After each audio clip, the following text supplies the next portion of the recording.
Good morning, everyone. I'm a little late getting started today, and so I'm a bit behind. So we'll get started right away. First, don't forget to sign up for the mailing list. I send out a weekly newsletter, and I've sent out 5 so far. It's pretty good. As well, don't forget to join the forums. You can sign up for the newsletter on CanadaReport.co. Don't forget to join the forums on CanadaPoly.com. Today we were talking about pineapples on pizza and how pineapples on pizza are worse than the Ontario lockdown. Fight me. Okay, next. Moving on. Randy Hillier says, more lockdowns, more political theater. And he's talking about the fact that 50% or more than 50% of the legislature didn't vote. We had 36 vote yes, 22 vote no, and 66 not vote at all. 36 plus 22 is 58. And so a minority of our MPs, so even if you called your MP, it's possible they just didn't vote. So, your say didn't get reflected in the House of Commons vote, despite that not being the procedure that was put in place. Now, I was looking for the procedure. I'll show you the link I was looking for the procedure on, but I'll give Randy his say on it. Here he goes. Here's the video he released yesterday. Are engaging in optics and political theater and are distorting and perverting our representative democracy to suggest that we have a reopening plan on one day and on the next extend their emergency powers, and then to have more than 50% of the elected representatives fail to show up for the vote is not just a travesty. This is a perversion of democracy, and it demonstrates that for the last 15 months we have been in a political crisis in Ontario, not a health crisis. Call your members, phone your members, email your members, and tell them that in a democracy, elected representatives must vote and act upon the best interests of their constituents and not be engaged in political theater and duplicitous behavior. Okay, and I'll leave him there. In a tweet, there was a question that says, some MPs, said Connie Fournier, some MPPs, are telling their constituents that they were not allowed to vote because of COVID rules. Can you clear that up for us, Randy? And Randy responds, those are false and untrue statements. Modifications were made a year ago to the House rules to specifically permit all members to vote during COVID. Instead of a roll call in the House, members vote socially distanced in the lobby. And I was trying to find the explanation of this in this is the guidebook, I think, for carrying out members' parliamentary duties, the challenge of voting during the COVID-19 pandemic. And like I said, I got a late start this morning, so I was looking for that smoking gun that backed up Randy's statement. I'm sure it's in there. I don't have time to look through it right now.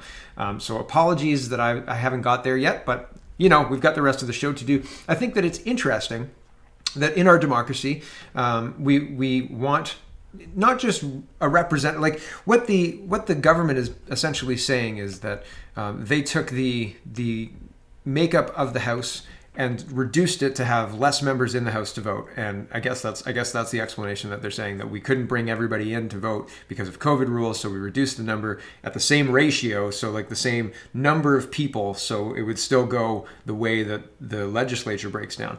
But that is that really what we want? Like this watered down version of our parliament, of our legislature, of our local representation, the MPPs, the provincial aspect of this, to have a reduced number of those people just push through what the party wants? And clearly, the Ontario PC party is not putting forward what a majority, well, let's not say majority, they're not doing what their constituents want.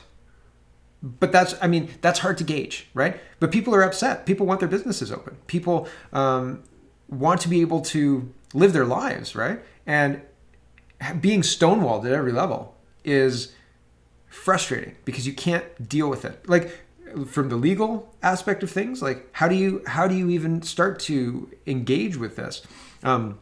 There's been some precedent-setting stuff in Nova Scotia, but again, I don't know that that's made it up to the Supreme Court.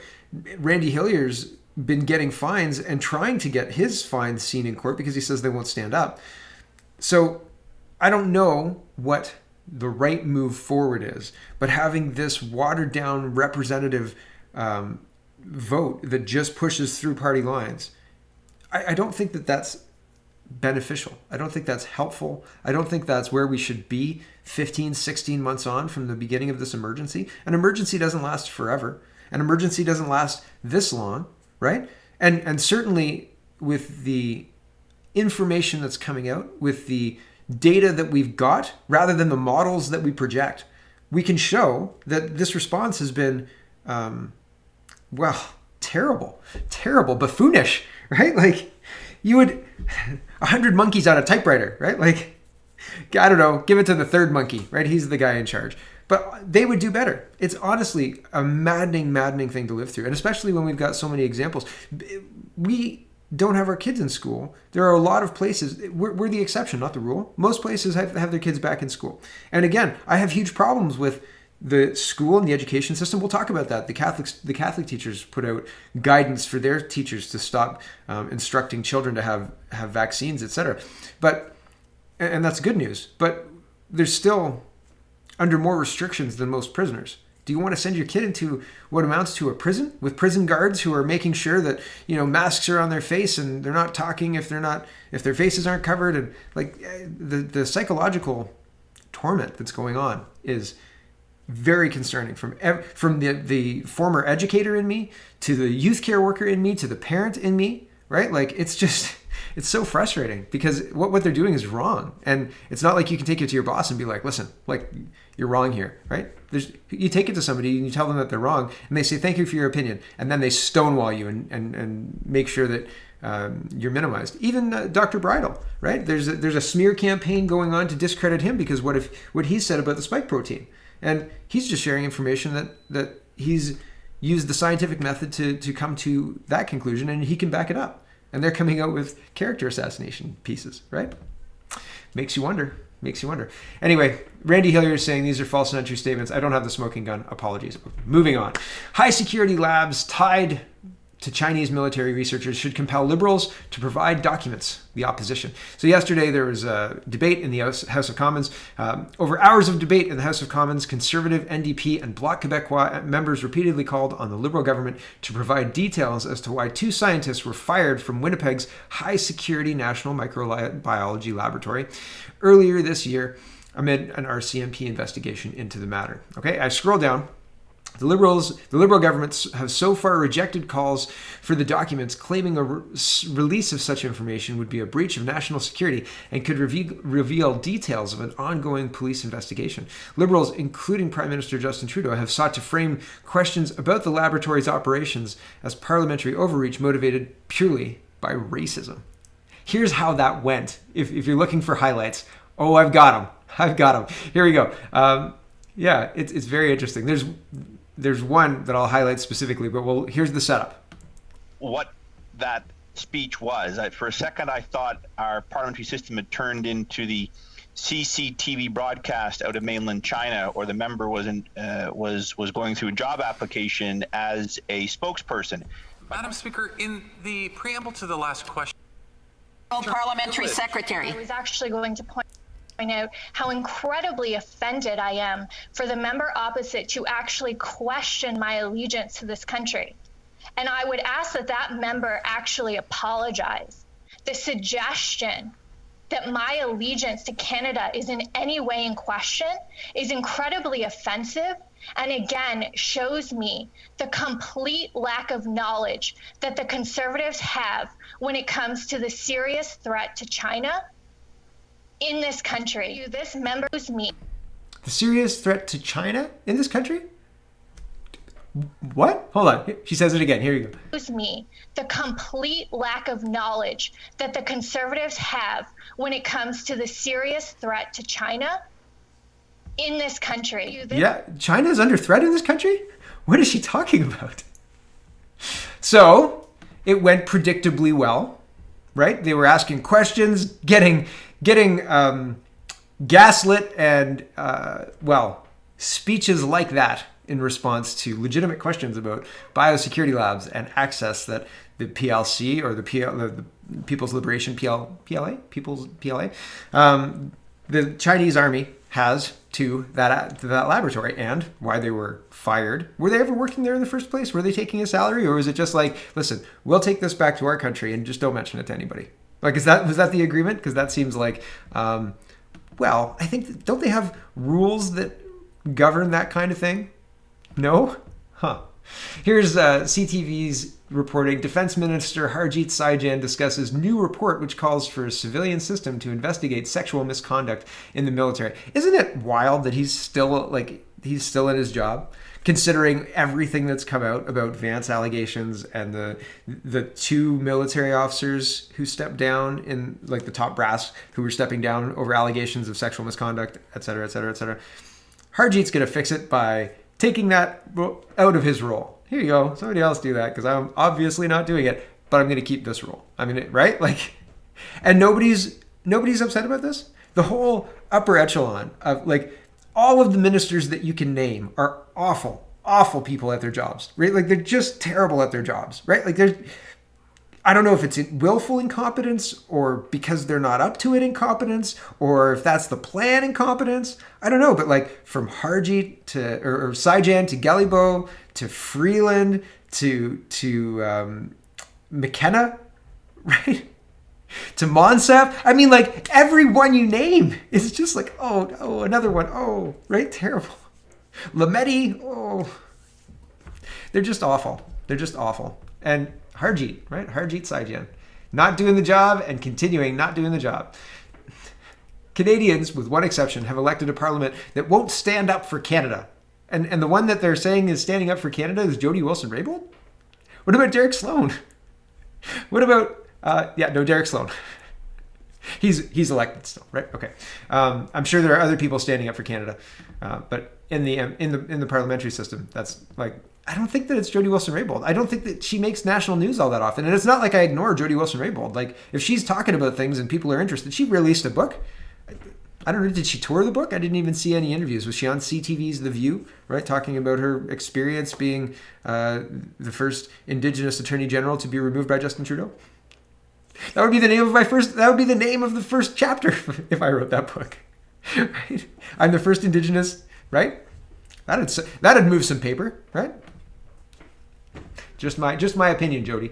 I haven't seen anything about her, but Derek Sloan's at, like, freedom rallies every week. Has Jody Wilson-Raybould said these lockdowns seem a little heavy-handed? Anywhere? No? Has she spoken out against that? Has she said, giving vaccines to people who are very low risk seems like a risky thing to do? Has she said anything about it? No? I'm just wondering. Like, why is she the hero? I'm not going to click on this because I don't want to. I haven't read this article. I'm just speculating based on the headline. But I don't see how Jody Wilson-Raybould is standing up for Canada. And it's not like I'm not watching. Okay, Polyev says, Pierre Polyev, I guess, but at the same time, I've said before, Polyev is kind of a paper tiger, right? Like, has he talked out about the children vaccination thing? Has he spoken out about the heavy-handed lockdowns? Has he spoken out about the misinformation and the lack of information on the mass grave and the radar and all that stuff? Or is that like, are we just going to let all this slide? It's really... Nobody seems to say, like, hold on a second.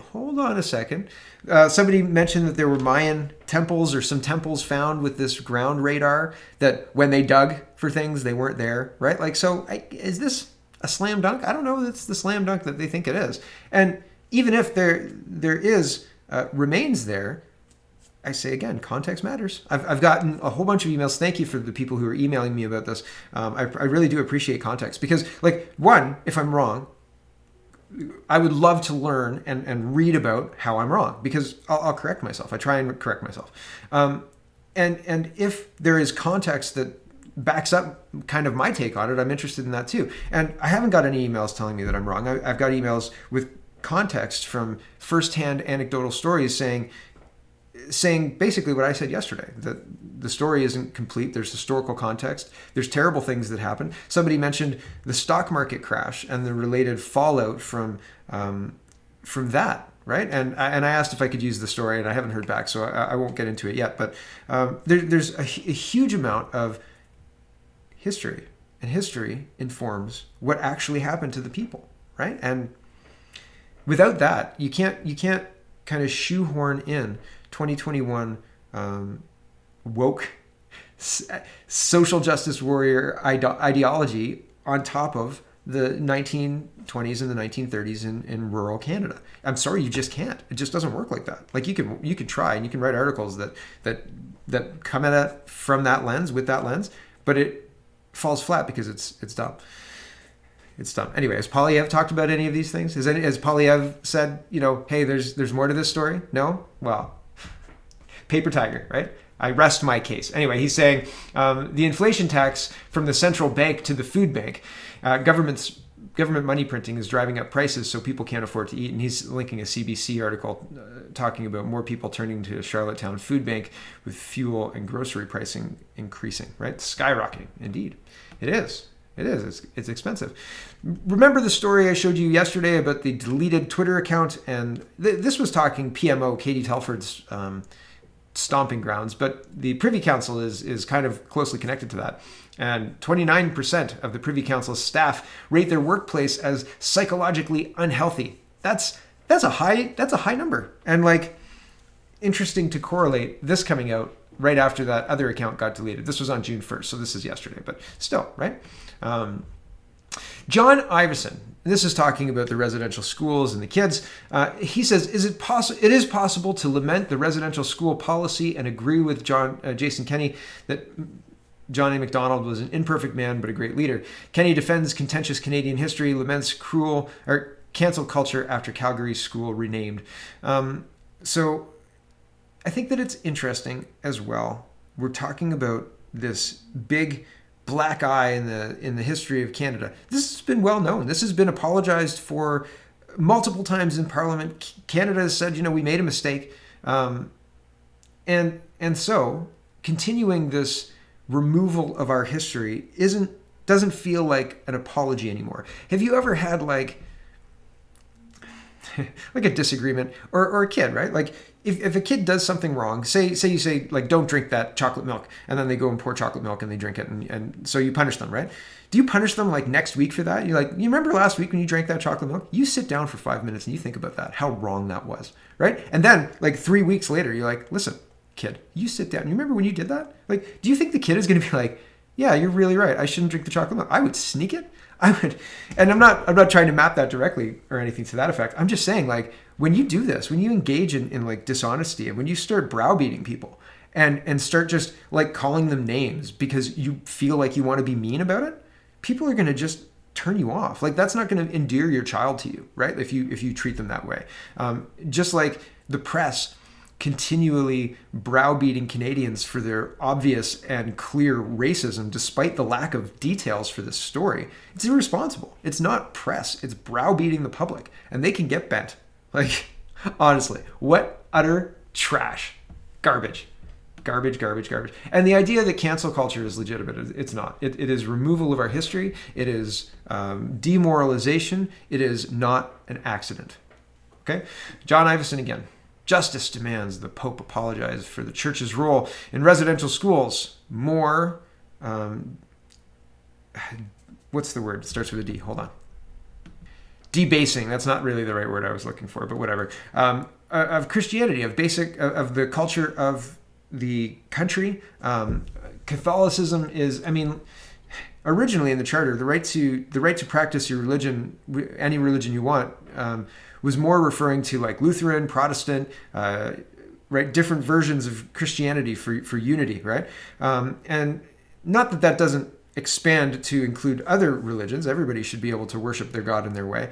But I think that it's interesting, the attacks on Canada through the pillars that built the country, right? It's the same thing happening in the UK. It's the same thing happening in all across the West. And I often relate it to the Great Leap Forward, and all of that, the removal of the four olds. We're watching that happen. And it's not just enough for it to happen, because if it's happening, people get upset about it, but like get upset about it like I'm upset about it, right? People aren't marching to save these statues. Why not? Because it's not publicly acceptable to look at Jason Kenney, right? Jason Kenney's being called out for defending John A. Macdonald. What an insane thing to talk about in Canada, right? Like, we're in a country where that person built the country, and maybe he made mistakes. He was a man. He was a fallible person, right? People make mistakes in their lives, right? But like the chocolate milk, do you browbeat them forever for their mistakes, or do you say, buddy, like, yeah, people make mistakes here and there, but look at what you accomplished in your life, right? Like, and continually oh yeah, this person did this and did this, and that's because that's the reason for their success, because they were an awful person. That's why they succeeded, right? I'm not buying it. It's an attack. People, this is an attack on the basic culture, the basic foundation of our country, and it's not enough to attack it. They want you to participate or stand idly by as the attack is continued and executed. Look at what's happening to our churches, right? I don't know. Fauci, there are massive Fauci, I think this was a Freedom of Information leak, but apparently Fauci said masks from drugstores don't work. Not like that wasn't proven in court in Ontario in 2015 and 2018 already. Almost as comical as Grey Bruce voting on mask policy. But yeah, there's a big Fauci email leak, and there's a whole bunch to go through, and I couldn't possibly even begin to walk you through it. So I've included this website here. This is I don't know, probably a website that you should proceed with caution with.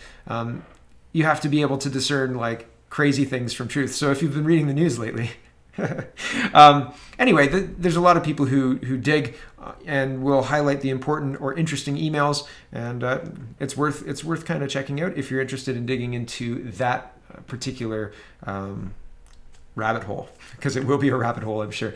It sounds like it's going to get lots of play. It sounds like it looks like maybe Fauci might be being called out for spreading things that he knew not to be true, which is interesting because I was talking yesterday with Greg, and we were doing Speaking Moistly, and we were talking about the different, sorry, I'm just changing this, or the changing rules for posting things on Facebook. Like I think I was talking about this yesterday, like it's Facebook official, and then it's like not anymore, right? Like Facebook, if you can't post it on Facebook, so now it's like a conspiracy theory that you're not allowed to talk about, right? And so this lab leak thing was Facebook official, like you're not allowed to talk about the lab leak, and then now it's like, oh, Joe Biden's talking about this, so now we can talk about that. And so I think that Fauci might be the guy who is not like blamed, but I don't know. It's very interesting to see all of this roll out. I don't know what's going to come of any of it. I don't know what, because I talked about this yesterday in Speaking Moistly as well. Sunk cost fallacy. Like you spend so much time in it, you've spent so much money on it, you couldn't possibly be wrong. And if you're wrong, then like, what's the use of this last year, right? Or the last 15 months? And like the cost of that to people's families, the cost of that to people's mental health, the cost of that to friendships and relationships and to proms and hockey seasons, and right, like the cost is just immeasurable if you're wrong, right? And so, man, I don't know what's going to come of it, because we're not incentivized to be able to look at that, I think. But that's the thing we should be looking at. That's the number one thing we should be looking at. Are we wrong? And if we were wrong, how can we get back to normal as fast as possible, right? And that's not possible in our current legislative setup. See the beginning of the show, right? Goodness me. Okay, here is David Fissman talking about how he loved the Vax passport for the Toronto Maple Leafs game, and obviously we should use this as a pathway to vaccination passports because it's so valuable. Welcome to Ontario, where your rights are tradable for access to sporting events and things. Are you gonna uptake on this? Are there a lot of people? There might be enough people who are gonna be like, we'd love to, let's do it. It would be wild. I don't know. But anyway, Fissman says, I'd love to see this expanded. Okay, well, he's responding to Nathan Stahl's tweet. He said, attendance at tonight's Maple Leafs game requires proof of COVID vaccination 14 days after the second dose. This certainly opens the door for vaccine passports in Ontario. And then Fissman says, I'd love to see this expanded. Other activities should be made available to those who are fully vaccinated. It's a great carrot to improve uptake. And agree with the stick of regulating testing for healthcare workers and long-term care workers who decline vaccines in New Brunswick and Quebec. Our path back to normal. half back to normal. That's not normal. Like, that's not normal. What do you think normal looks like? Because like mandatory vaccines or mandatory testing to farm out my ability to discern whether I'm healthy or sick is not normal, and I don't consent to that. I don't agree with that. CP24. We're going to go through reopening Ontario and then some statistics that are interesting that I found interesting. Nobody is doing lockdowns for as long as Ontario has, as deep as Ontario has, CFIB President Dan Kelly says after calling for the immediate reopening of restaurants, retail, and gyms in the province. So Dan Kelly's, I guess, realized that they're never reopening anything ever, right? Like the 2 weeks to just 2 more weeks. We were supposed to get out of this on May 20th, right? Today is June 2nd. My mother-in-law yesterday said, hey, Freedom Day tomorrow. I was like, yeah, nothing's open. Like, good luck finding something to do. Like, you could leave your house, but go open your business and wait for the bylaw to show up, right? I don't know. It's such a terrible response. Like, buffoonish. I know I said that already, but it's just, there has to be a better word to describe this response. Like, it's stupid and lumbering and slow and not effective. There's got to be a word, and buffoonish is kind of there almost, right? It's got most of those things. It doesn't sound incompetent enough, though. I don't know. Anyway, words. Business leaders see rapid testing, says Dan Kelly, as the key to the economic reopening. Lisa says, strange, I'm old enough to remember masks being sold to us as a way to open the economy a year ago. Do you remember that? It's just 2 weeks. It's just a mask. It's just 2 more weeks. It's just a month. It's just the summer. It's just till everyone's vaccinated. It's just till everyone's got 2 doses. How much are we willing to take, right? And what's the pathway back to a rational approach at Queen's Park or any of the provincial legislatures? It seems like we being the citizenry of the province are far behind the 8 ball in being able to effectively influence our MPPs or our MPs. There are other people influencing them, and how are they being influenced? Money, it seems, right? Campaign donations and money. So, how do you fix that problem? I don't know. Yeah, that's the $1 million question, isn't it? Irony. Okay, I don't think that testing is not going to solve the problem. Testing is going to make the problem worse, right? Worse, because they're going to find more people. Oh, I just want to go to the store, so I'll do my daily antigen test. I'll spit in the thing, right? And nope, no thanks. Stick it to my shirt to make sure everybody can see that I spit in the thing this morning, to make sure that everybody else knows that I'm healthy. Ridiculous. Not going to work. In Toronto, it's obvious that young men have been getting stylish underground haircuts by barbers. In York Region, there are restaurants opening covertly and personal services operating in residential settings. I've heard of people getting tables by texting their restaurant owner friends, and then the restaurant owner friends saying, yes, share my number around and we'll get, so they get 2, 3, 4, 5 tables, right? And then they get 1 or 2 sittings. I don't know. Pretty wild. The whole underground black market restaurant. It's like speakeasies in the 1920s, right? You want to go for a beer somewhere, you got to know somebody, right? You want to go out for dinner in a restaurant with a waiter?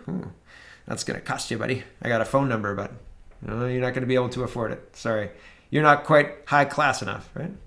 Equity.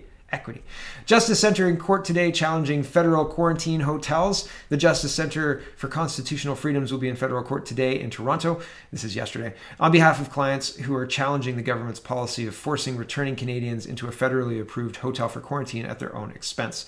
These unconstitutional hotel quarantines were imposed on Canadians without parliamentary scrutiny or debate by a government that has repeatedly demonstrated it has little respect for the Charter or the democratic process. Canadians across the country are anxiously waiting for the judiciary to impose limits on government overreach of this type, as has happened repeatedly in other countries around the world.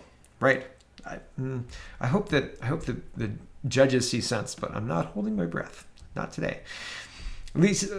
Jean-Marc Benoit and Lisa were sharing this advisory from the OECTA, I think it's OECTA. Yep, OECTA. Members are not to give medical advice to students about COVID-19 vaccinations. Advisory, do not provide your students with medical advice regarding vaccinations. OECTA members are advised that Ministry of Education recently sent flyers to school boards with information encouraging teachers to talk to your students about COVID-19 vaccinations. That's interesting. How upset would you be if flyers went out from some pharmaceutical company or even the ministry instructing teachers to talk Ritalin up, right? Ritalin's a really good focus drug. Just tell the kids how great it is, right? Here's your worksheet to talk about how great Ritalin is. There you go. And I've made this comparison before. Would that be acceptable? I don't think it's acceptable. And I don't think that teachers peddling vaccines, even if the ministry tells you to, is a good idea. I think it's a bad idea. Okay. Members should not, back to the OECTA email, members should not be providing any medical advice to their students regarding COVID-19 vaccination. If your students have questions about the vaccine or whether they should be vaccinated, please advise them to speak to their guardians and or healthcare professionals. Members who provide medical advice to students regarding vaccination may be putting themselves at risk of complaints to their employer or the Ontario College of Teachers. They might be. They might be. That's true. Here's Dan Kelly. He says CFIB is calling on Ontario government for a new reopening plan as it builds one tomorrow. June 2nd, the province should open all retailers. Rest 20%, he says. Why 20%? Where did you get that number? Restaurant patios, hair salons, appointment-based gym services. Again, if they think that appointment-based services aren't running right now, they're wrong. They're really wrong. I know people who got backyard haircuts. I know more than 2 households that got backyard haircuts. Taxes, not going to the government. It's almost better. It's almost better to make other arrangements. And after a year of this, why wouldn't you, right? I'm growing my hair out. No, I'm just lazy. Anthony Fury says, let Canadian kids go back to normal now. And he shows an excerpt from his column. And it says, why are schools shut in parts of Canada? Why are they not supposed to see their friends? Why are sports and other kids' activities closed? Why are they in some jurisdictions required to wear masks outdoors? It's not acceptable to say that because a child may pass on the virus to an adult that we must therefore keep these policies in place. Do we really believe that's a sane approach? Shouldn't we be putting our kids first? Adults need to step up and do the right thing, advocate for our kids to return to normal, stop holding them back. Yeah, what we're doing is wrong. It's wrong. There's no other word for it. It's wrong. And finding ways around it is the responsibility of parents right now. Canadians and Ontarians in particular need to educate themselves on what's happening in pretty much every single state south of the border to fully appreciate just how aggressive our kids' policies are now. And yeah, it's worth finding out what's happening. Here's Millhouse, and he says, don't believe the liars and the charlatans who tell you that Ontario's improving situation is improving because of policy. It's all false. 3 neighboring regions don't improve or don't move in tandem with one another by coincidence or through deliberate policy action. So here is 4, that's Michigan and Ontario, Western New York, and so they're all 3 on this one graph, and then Michigan, Ontario, Western New York. And look at that. They're near identical, right? Those curves look the same to me. I'm a layman, but still, they look the same to me. We're going to talk about a bit of vaccine hesitancy. And I found the language in this Yahoo article. I wanted to show it to you. This is from May 27th. Canada could get stuck in COVID-19 cycle if vaccine hesitancy continues to grow, and there's only one solution, medical experts say. Now, I just want to give you an idea of vaccine hesitancy in Canada, okay? This is the MMR vaccine in Canada. It's 90% from 2019, okay? 90% people get the MMR vaccine in Canada. The world level is 85%, okay, as of 2019. But in Canada, right, just as I just showed you, 2019, 90%, okay? For the flu, you've got in 2019, 70%, 2018, 69%, 2017, 18, 70%, okay? So 70% get the flu vaccine. Vaccine hesitancy? Are the 30% who don't get flu vaccines vaccine hesitant? Here is COVID vaccine rates even. Number of people vaccinated in Ontario, COVID vaccine rates. It says 5.6% on Google. That's both vaccines. Okay, so 5.6% have had both vaccines in Canada, right? Or 5.8% here it says. China's had none, right? Or they're not sharing their numbers. That's interesting to note. I thought that was notable because it is interesting. They're a massive population. And That's where it started. They haven't vaccinated anybody? And Wuhan's completely open? That's notable. Here's the Ontario vaccination data website, and they say 83.6% have been vaccinated. Who's vaccine hesitant? 15% is vaccine hesitant, and that's gonna make things like what Yahoo's saying? Okay, here's what Yahoo says, okay? According to Dr. Hoda, this was to be expected, and trying to tackle the issue of vaccine hesitancy is a constant effort in the medical field. Well, I just showed you that unless they're talking about the last 10% for MMR, that's not true, because 90% is not a hesitant population. Anything around 70%, I wouldn't call that hesitant population. If you've got 20% of people taking vaccinations, you've got a big problem. But in the 70s, in the 70% range, come on, really? You're trying to make this argument? Back to this. Canada could be stuck in COVID-19 cycle if things don't change. While the spread of misinformation and anti-vaccination propaganda are on the rise on social media platforms, Dr. Hoda warns that movements like these can definitely hurt the containment of the virus. If people's willingness to get vaccinated diminishes over time, we're going to be stuck in a constant cycle of having too many sick people with COVID-19 to actually function as a society. We'll see people unfortunately get sick and die from it, said Dr. Hoda, who sees vaccine as the best solution. It's the way that we're going to protect people in this pandemic, because treatments or therapeutics for COVID-19 are kind of lagging behind, and we haven't really seen anything that's been a game changer in that front. So I think that it's interesting, because there is clearly not much hesitancy across Canada, even for, if you believe this number, in Ontario with the COVID-19 Ontario vaccination data. If 83% have got their first dose, do you think that number is going to crash for the second dose? I don't know. I'd be suspicious that it'd probably be above 70% anyway, if that many people have already got the dose. What's the problem? Like, it's hard to square what Yahoo's saying versus what this data says, right? It's vastly different.